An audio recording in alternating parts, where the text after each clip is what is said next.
What's going on, people? We are Tottenham TV, back here for another match preview stream as the games come thick and fast. It is tomorrow night at the Ricoh Arena, Coventry against Tottenham in the League Cup third round. And we've already gone a round further than we did the whole of last year. We did unbelievable. Get knocked out in the second round to Fulham on penalties, where, you know, a lot of people did say about Ange Postecoglou. He made 9 changes. We ended up going out on penalties. So last season we lost 4-0 to Newcastle. This year only 2-1. This last season we conceded 3 goals to Arsenal. This time only 1, and we've already gone one round further in the cup. Progress everywhere I look. That is what you call progress. Progress everywhere I look. Did we draw to any relegated teams last season? No. So there you have it. But look, it's a very important game, really important game in terms of the outlook of our season, especially with the form in terms of results that we've been on. This Coventry side are no mugs, by the way. They played Man United in the FA Cup semi-final last year. They got all the way to the semi-finals, and they probably should have won the game against Man United. They really gave them a good go, didn't they? They did. It was incredible. They were 3-0 up, weren't they, Man United? They were 3-0 up actually like quite late into the game. It was like post the hour mark or something. They were 3-0 up, and Coventry incredibly got it back to 3-3. And if it wasn't for a really dodgy VAR call in extra time, they would have won the game 4-3. And luckily for Man United, the VAR call went in their favour, and Man United won it on penalties. But it was an incredible game. They really showed that they can go toe-to-toe with teams in the Premier League. And it was a real display of what can happen if you take your foot off the gas, even against a team like Coventry in the Championship. I know they haven't started the season too well, but they've got very good players, a very positive manager, Mark Robbins, as well. And it's going to be a very tough game away from home. Yeah, I wonder if, because you say he's a positive manager, right? He's got some good attacking talent there. I wonder if he'll look at the previous game Spurs have played, where you see the likes of Newcastle, you see the likes of Leicester, Arsenal, Everton, all sitting deep against us and trying to frustrate us. I wonder if he's going to try go the same way, or is he going to stick to his guns and stick to his philosophy? I don't know the answer to that question, but what I do know is in their last game, they've recently changed from a 4-2-3-1 to a 5-3-2. So if they're going to play a 5 at the back against us, that's going to obviously that'll probably be a better way of trying to stifle us than playing 4 at the back. We do tend to struggle a bit more against 5 at the backs. I remember 2 games against Wolves last season. Did he play 5 at the back? Who? Coventry. What, against Watford? Yeah. Oh. Yeah, that's what the transfer market says. They played 5-3-2.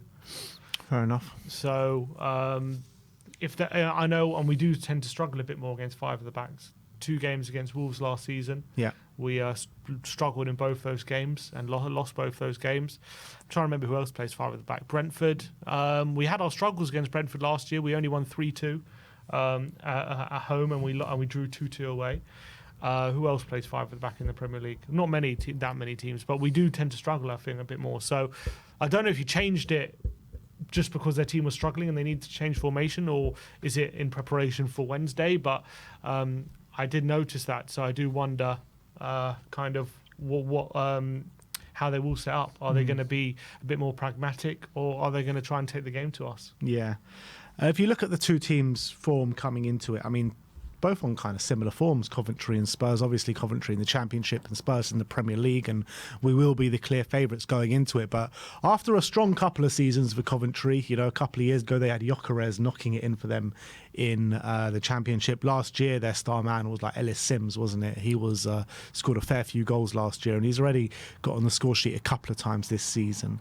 But it's been a kind of a disappointing start to the season for both teams, hasn't it? For Coventry and Spurs, and both teams are going to really want to put it right tomorrow night under the lights in a cup third round, and their fans are going to be bang up for it. Spurs always take a large number away from home, and with the added allocation in the cup game, it's going to be a really ferocious atmosphere tomorrow night. Yeah, and it's a chance for Coventry to cause a shock, and that's why it's on the Sky Sports choice for that round. It is a potential banana skin, isn't it? 100%. As we said, we saw what they did to Man United last year. We've seen that Tottenham so far this season, despite playing some nice football, haven't quite clicked in the final third. We know that Coventry can be a tough team on their day, and it's especially away from home and in the Carabao Cup. Anything, especially if we do make a few changes, and if I don't know if Coventry will or if they're going to go, I'm sure they're going to go with their first choice team. And championship teams as well, very used to playing 2 games a week. I think it's definitely a case where if we don't turn up, if we take this lightly, Coventry definitely have the potential of beating us. And also, Ange's under a bit of pressure to get a result. I can't remember the third round Carabao Cup game being so important. I mean, I guess last season the second round was pretty important because we had no Europe and we lost that one. But in terms of importance for a manager who's a bit under pressure, I mean, it's probably one of the most important third round Carabao Cup games we've had in recent history. So I think all of that adds to the occasion, and I think it's very important that Ange doesn't take this game lightly and make sure we get over the line, because I think with each trophy that disappears from the possibility of winning, the more pressure he's going to come under, especially with his comments, in his interview. Yeah, and he's kind of left it as like, we have to win a trophy this year. There's no two ways about it. Like, he's put that pressure on the team now, because usually it's like, all right, we'll see where we're at halfway through the season, if we're still in the competitions, blah, blah, blah. But Ange just put that marker down now, and he's like, I always win in my second season, and this is going to be no different. Yeah, and he said it. I think I was watching his press conference, and he's owned up to it. He said, that's the pressure I put on myself. That's what I expect from myself. It's fair play to him. So fair enough, and that's the standards he holds himself to, he was saying. And if that's the case, I'm all for it. Why not? Like, he knows that we need the trophy, and he says, as much as he sees people might see it as pressure, I see it as an opportunity. I see it as an opportunity to do something special, and why can't we do something special? Yeah, and obviously out the 3 tournaments that we are in terms of cup competitions, the Europa League, the Carabao Cup and FA Cup, I think the Carabao Cup has the least games leading to a final, doesn't it? Because once you're past the third round, it's fourth round, and then it's already quarters or semis?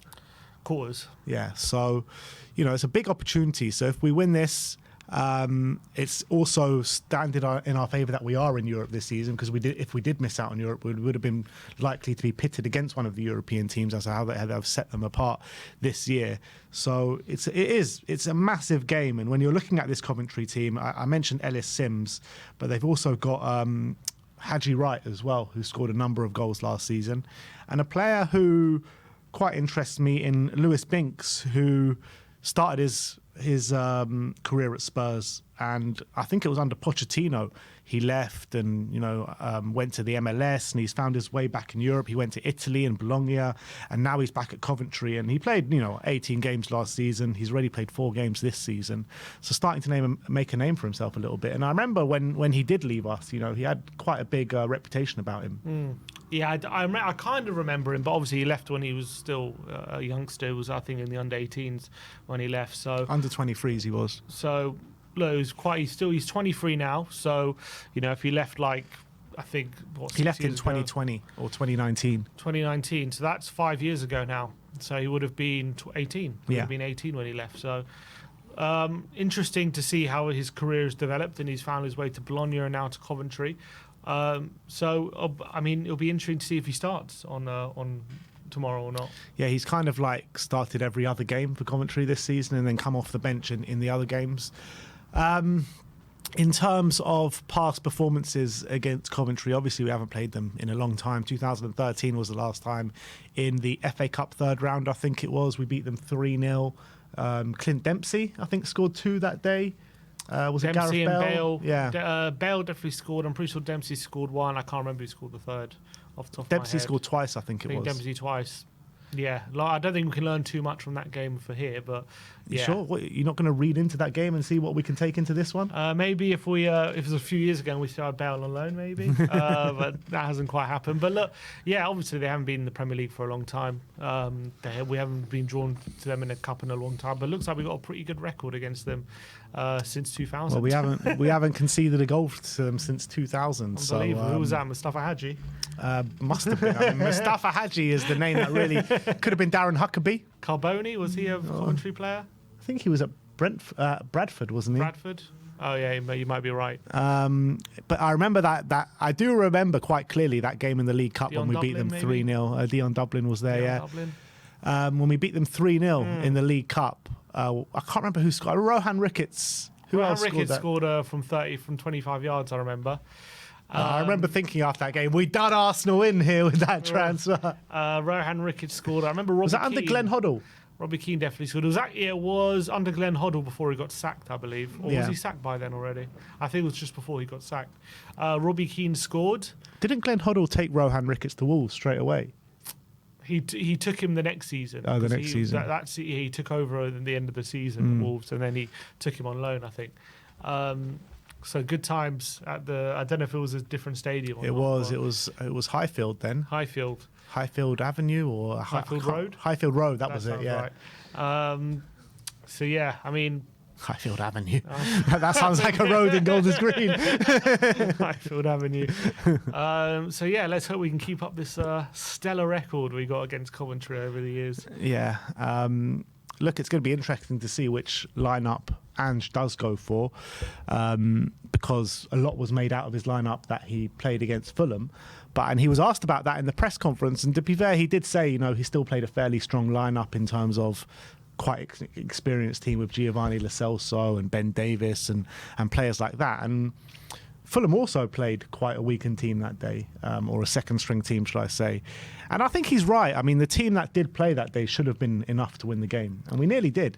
Yeah, obviously we lost on penalties. What was the team that day? The team was, I'm going up here, the team that day that he gets panned for, it was Forster in goal, Emerson, Sanchez, Van de Ven and Ben Davis, Højbjerg, Skip and Lo Celso with Solomon, Perisic and Richarlison. Wow. So who's not at the club anymore? Emerson, Sanchez, Højbjerg, Skip, Solomon and Perisic.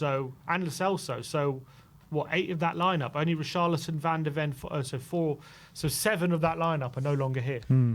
Which is it's crazy to think about. Yeah, which is, a lot of change. Do you think, we'll get into the predicted lineup in a minute, and that's what we think Ange is going to go for, but for you personally, would you like to see him go, very strong, or would you like to see him go a mix and match or second string, give players rest? I don't want him to go second string. I want him to go mix and match. I definitely want him to start blooding in the youngsters and giving them an opportunity, but I want it to be married with some experience on the pitch and make sure that we get the job done, because I feel like if there's too much inexperience, then you definitely run the risk of not taking this game seriously enough. And as much as you might think these players are talented, these championship players are not bad players, they're good players, and you can't just throw a bunch of youngsters and expect to win. So I don't want a second string team. So out of the second string, who would you not like to see play? Out of the second string, it's not who I wouldn't mind anyone playing, but it's just I want it married with a bit of experience. I want some experienced heads in there. There's no one specific player I don't want playing. It's just that all as a collective. I don't want them all together as a collective. Yeah, I get that. I think Ange said in his presser that he will definitely put out a team that he thinks can win the game, and obviously he has to take into account that we had a game a few days ago and we got another game coming up, so he's got to see who's fit enough from the weekend to play this game and make a decision there. And I think obviously he's got to give some players opportunities to show what they can do, but we all know that if he makes too many changes and we end up being at the end of a shock result, then eyes are going to be out for him. They'll say, "Oh, you made so many changes. What? We've got to play. It's an important game. You took this game lightly. You don't care about the cups." Pochettino always had that criticism whenever he went out of a cup competition early and stuff like that. So, I think. I do think he should make changes, because I do think you have to use the squad at some point. You can't just use the same 11 every game, and I think that also runs the risk of burning out players and using them too much. You've got to use the squad smartly. But I wouldn't make 11 changes, essentially. I'll probably make, maybe 5 or 6. Do you feel like... Because he made 11 last time, didn't he? I think, apart from Van de Ven. I think it was 9 changes. Apart from Van de Ven and maybe Richarlison, I think they were all... Yeah, it was 9 changes. It was, the famous, everyone was going mad afterwards. 9 changes? How could you make 9 changes and go out? But here's a good litmus test. He feels like that team was good enough to win the game. I mean, the team in itself in terms of individual quality, probably was. But when you're making 9 changes, right, are they all used to playing with each other? Yeah, that was only third game of the season. Exactly. But they're all. Are they all going to be? Well, the team that he played at Brentford first game of the season used to playing with each other. Well, it was all very new at that time. It was, but this is an 11 who I don't know what they're doing on the training ground, but they haven't been on the pitch together before. You've also got Sanchez, Emerson, Ben Davies and Forster in a back 4. I mean, that's a bit of a recipe disaster. You've got Højbjerg and Skip in a midfield 3. Is that ever going to work in an Ange team? Obviously, Solomon, Perisic, Richarlison. You can argue that could do something, but Solomon's now out on loan. Perisic is now in Croatia.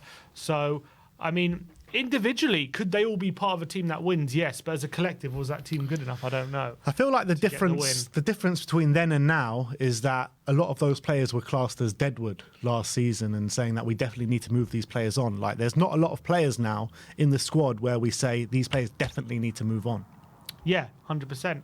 And it's interesting, if you look here, this was essentially our second 11 last season. Emerson, with that team. And if you look at our team, our second 11 now, what would our second 11 be? So probably same as Forster. Spence or Gray comes in for Emerson. You got Dragoshin coming in for Sanchez. If you take the Arsenal lineup, which you've got to say is probably our strongest lineup with everyone available right now, because Basuma's out for the game. So Bentancur started in the 6, right? Porro started right back and Udogie started left back. So the second string would be Gray in the 6, Spence at right back, and Basuma's there. Basuma was injured. I'm saying everyone, if you take the lineup from the Arsenal game with everyone available, so Basuma's not into account right now. I see, yeah. So it would be Gray in the 6, it would be Spence at right back, and it would be Reguilon or Davis at left back. Well, it would probably be Reguilon left back, Davis left centre back, and Dragoshin right centre back as your second 11. Yeah. Then you got Gray there. You've got you've got Sarr. And you've got Bergvall in that midfield. You've got on the right probably under Odegaard. On the left you've got Werner. Up front probably still Richarlison. Richarlison's out. Richarlison's out. But I'm just saying, if we're judging our squad based on how good the second 11s are, I think the second 11 this season looks, I think, in a better way, I would say, than last season. I would argue. 100%. 100% it's in a better way. And you've also got talented Mikey Moore as well, that Ange was speaking about in the press conference, and says, you might find him on the pitch on Wednesday night, whether he starts or whether he comes off the bench. I'll let you guys make your mind up about that one. But I do think that the likes of Gray, Bergvall and Mikey Moore will all take a part in tomorrow night. Yeah, I think so as well. And I think it's really important that they all start seeing minutes so that when they get their chance in the Premier League, they've already got some minutes under their belt and they can make an impact. Because I think you get thrown in the Premier League straight away, it's a very high-level competition. You've got to get used to your teammates, all that kind of stuff. But if you compare them in the Carabao Cup and Europa League, we've done it with other players, and then you get to see firsthand how they are at that level, and then you could bed them in the Premier League and start getting the opportunities. So I think this is a good opportunity to bed in some of these youngsters. So what are you looking for? You're looking for like a good spine of experienced players with like the second string dotted around. Exactly. I think one of the centre backs, Romero and Van der Ven, should play. I think in midfield you should have one of. I mean, obviously Basuma's out, but I think you should have one of the 3 that started on Sunday. I think at least one of the 3 should be playing as well. And in the front 3, I think Dom should probably keep his place, and because he needs his first goal, and I think you just get those minutes in his legs, and I think he should probably be playing as well. So in the spine, I want some experience. Then you can throw in a Bergvall, throw in a Gray, put Odegaard in, stuff like that, and that's the kind of team I want to see. I always feel like, I know it's probably rubbish what I'm saying, but I always feel like you want your first goal. I'm not saying don't play Dom and I don't want him to score, but I always feel like you want your first goal kind of in the Premier League. You don't want that kind of negativity in your league form to fester. I mean, I remember speaking to you about Solanke when he first joined. I was like, we need him to get off the ground quickly, because we've seen too many times strikers come here and take too long to get off the mark, and then the confidence goes, and then it just becomes a thing. You remember with all the way back to Postiga, Soldado, Janssen. The list is endless. It's Rebrov, like for players that happened to, and Richarlison. I think last year he got that goal in the Carabao Cup, didn't he? And then I don't think he scored again for a month or two, or whatever it was, until he went on that run. So, I think you're right. Solanke should play, but he needs to get that goal in the Premier League very soon. We can't do that tomorrow. No, we can't do that tomorrow. But I think just him getting off the mark, his first goal for Tottenham, will be a weight off his shoulders wherever it comes, in my opinion. If it is tomorrow, hopefully he can take that confidence into the Premier League as well. But you know what the narrative will be like. It'll just be like, oh, it was only against Coventry, championship team in the Cup. I don't care what the narrative would be. I think his first goal, whatever competition it comes in, will be an important landmark. And we know the longer it goes on, the more that pressure builds of when you're going to score that first goal. So if it comes tomorrow, I think that obviously will be a positive thing. It's better than him not scoring, that's for sure. Yeah. So I think if he can get his first goal tomorrow, that'd be great. I think. And to be honest, I've been impressed with him in the first two games. I have. I know he's missed some chances and stuff like that, but I think in general, from what I've seen in his hold-up play and his general play, it's night and day from what we've had from last season in terms of the other strikers in that position. So once he starts putting the ball in the net, I think we've got a real great striker there. Yeah, I really want to see Mikey Moore play a significant part of this game. I've been so impressed every time I've seen him play. He did well against this level of opposition in pre-season as well. I personally would start him over Timo Werner on the left-hand side and see how he gets on. And you've always got Timo to come on if he is struggling in the game. But for me, I would love to see Mikey Moore start this game. I mean, has he been involved in any of the squads so far this season? Has he been involved in any of the squads? I don't think he has, but Ange did mention in the press conference. Because he was asked about him. Yeah. I mean, you can't not mention him if you're asked about but him. He said, you might see him on the pitch. He said he said about Gray, Bergval. He was talking about all the youngsters. He wasn't talking about specifically Mikey, but he was talking about Mikey as well. He actually hasn't been in the squad this season. So on that basis. And he hasn't even been playing for the under-21s much either, I don't think. I don't know what they're doing with him. Well, he's a young 17-year-old kid. There's no pressure on him. There are players there in the position, whether you like them or not. They're more experienced than him. His last game of the under-21s was on the 30th, actually. Was that their last game? It must have been. Yeah, so he has been playing for the under-21s. But I think he's going to be in the match day squad. I don't know if he's ready to start this game or not. Obviously, I'm really excited to see him, and I really want to see what he can do with minutes on the pitch. But I do think in this game, he might start him, but I wouldn't start him and Bergval and Gray and Odegaard. I wouldn't start all of them together. You have to pick a few of them, and I don't know if Mikey Moore's going to be the one he picks. It's a shame Lancashire's injured for this one. Someone just pointed out in the comments, because I think he would have seen some game time as well. But you never know. I thought in the North London derby, Ethan Nwaneri comes on with 20 minutes to go or something. I thought he was brilliant. I thought he didn't look out of place, and you're looking at him compared to Mikey Moore. Mikey Moore has actually looked the better player at international level for the under-19s or whatever level that they play at. So I don't see a reason why Mikey shouldn't play a significant part of this game. Yeah, I mean, he can play. I'm not saying I think he will play. I think he'll be on the bench, but I don't think he'll start. That's all I'm saying. Nwaneri came on 86, so he had 5 minutes. He was very good, though, wasn't he? Yeah, he looked nice. He looked good, but he didn't start. And I think from Mikey Moore's point of view, there's no rush to get him in the team. And I know wherever you think of Werner, we have Son there. We've got Odegaard who can play on the left. So I think he's going to go with them as the start. And if it really isn't working, you can bring on Mikey Moore. And then if he can make a difference, then bam, all of a sudden, that builds his confidence. That shows what he can do at this level. Yeah, fair play. And then you can look at starting. But I don't think he'll start in this game. I think he's going to... I don't know if he'll go for Werner or Son, but I think... Because I think Bergval and Gray are both going to start. Yeah. So I think if we're imploring Ange not to take this lightly, I don't think you can start too many of those teenagers in just in one performance. I think you've got to bed them in, gradually. And I think you need to marry that with a bit of experience. I'm just impatient because everyone knows my love for Mikey Moore. I just want to see him on that pitch.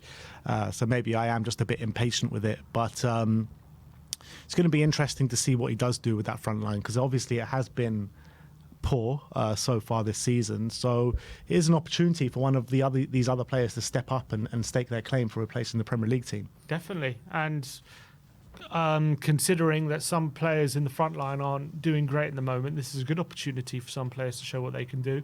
And obviously, Bergwijn and Gray didn't come on at all in the North London derby. So if they start this game and play really well, maybe they'll show Ange that they should be getting significant minutes in the Premier League. Yeah, I think Bergwijn and Gray, there is no two ways about it. They're definitely starting this game, 100%. Like, we didn't sign another midfielder because of how much we believe in them, and their minutes in the Premier League so far in the first 4 games have been very limited.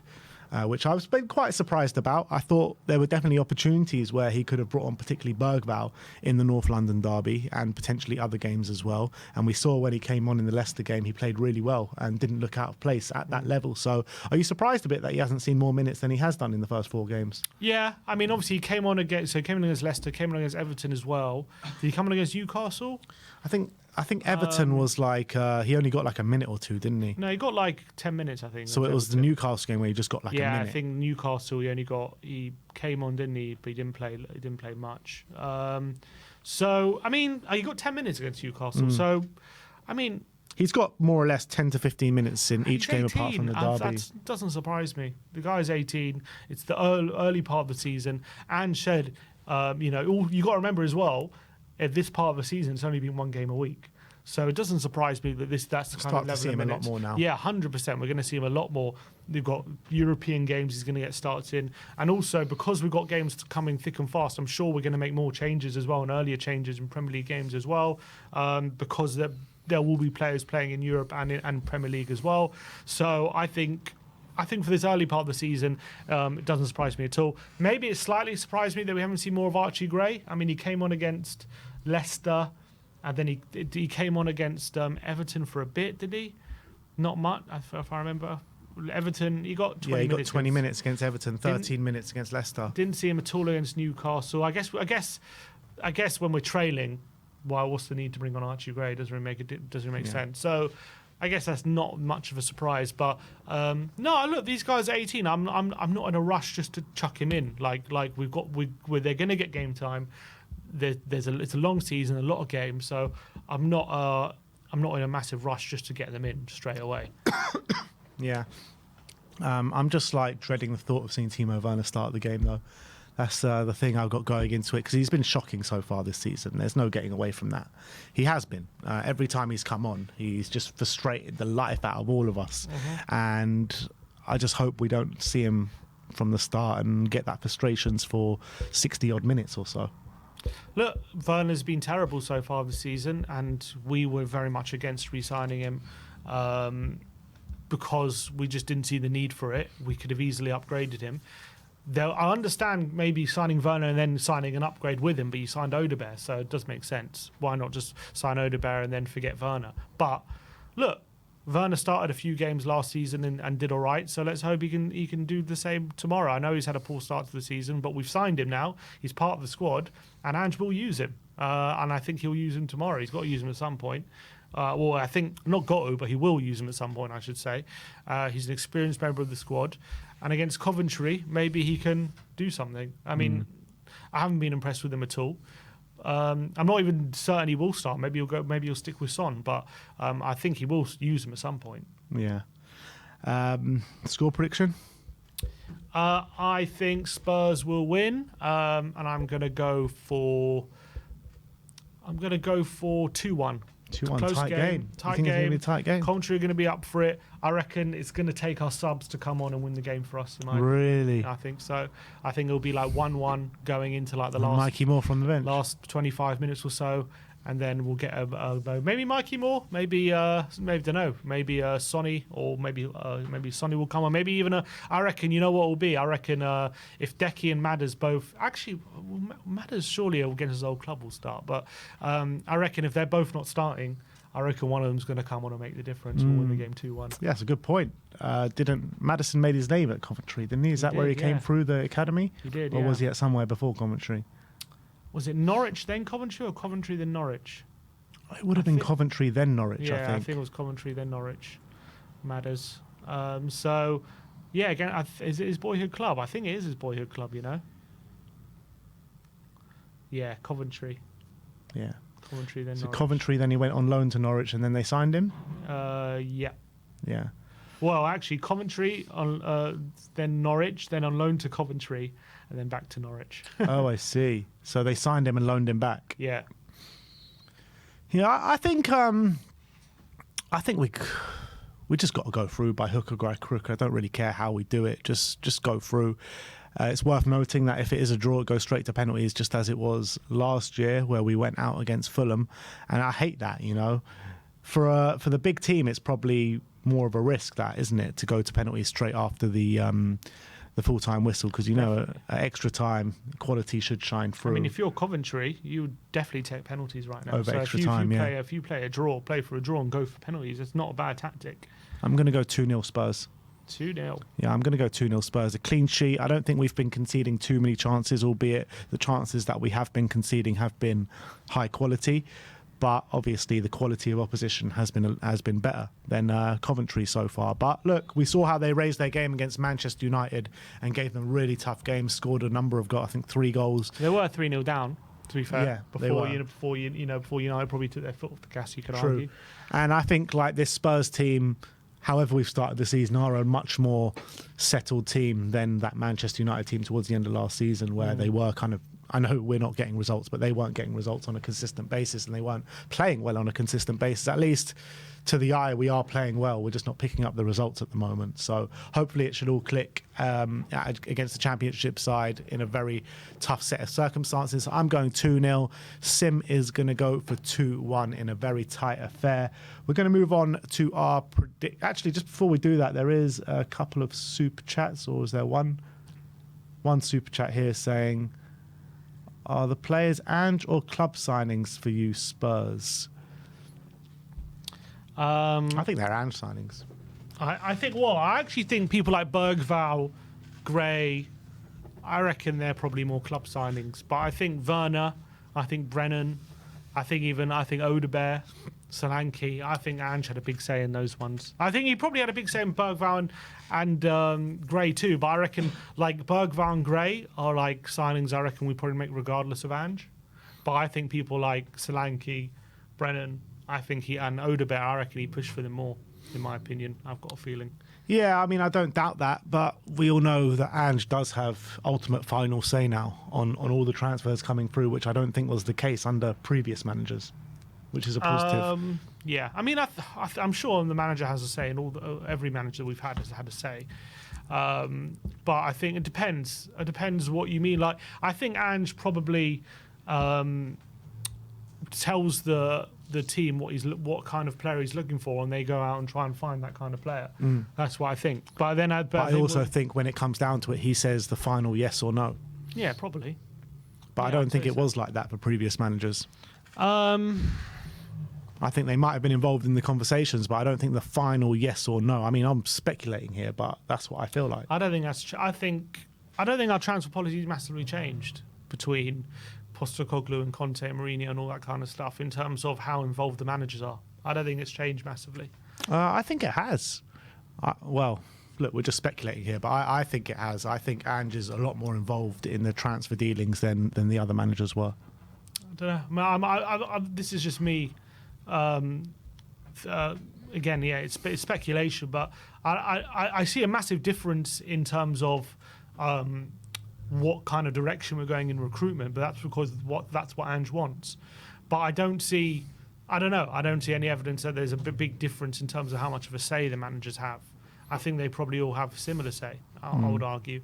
I'm sure Conte and Mourinho also had final say. If they really didn't want to play, I don't know if they would have signed them. But I do think that we're starting to, all these younger players, I think the club are investing in a lot of these younger players regardless of what manager's there. And I think that's also that's not a bad thing necessarily, because I think we know that you can't guarantee success with managers, but when you're talking about players and investing in young talents, it's good to invest in players who you really believe can become stars, regardless of who the manager is. Yeah, definitely.